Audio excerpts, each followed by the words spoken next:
बेटी के पिताजी विवाह के लिए बेटी के लिए वर खोजने जा रहे हैं और बेटी उनसे अनुरोध करती है कि हमें किस प्रकार का वर चाहिए। देखिए कितना सुंदर उसने कहा है अपने बाबा से वर के लिए।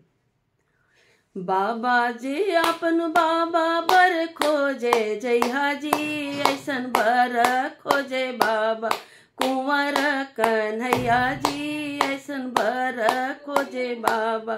बाबा जी अपन बाबा वर खोजे जइहा जी, ऐसन वर खोजे बाबा कुंवर कन्हैया जी, ऐसन वर खोजे बाबा।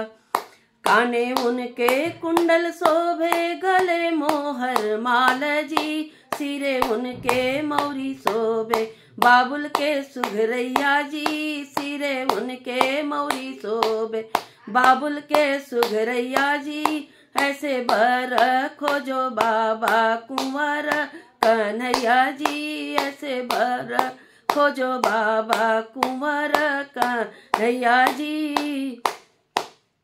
चाचा जे अपन चाचा वर खोजे जइहा जी, चाचा जे अपन चाचा वर खोजे जइहा जी, ऐसन वर खोजे चाचा कुंवर कन्हैया जी, ऐसन वर खोजे बाबा कुंवर कन्हैया जी।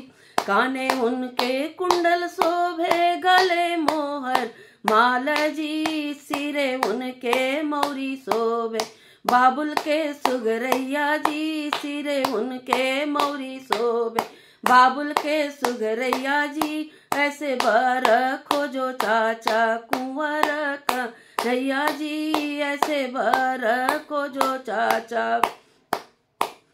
भैया जे अपन भैया वर खोजे जइहा जी, भैया जे अपन भैया वर खोजे जइहा जी, ऐसन वर खोजे भैया कुंवर कन्हैया जी, ऐसन वर खोजे भैया कुंवर कन्हैया जी।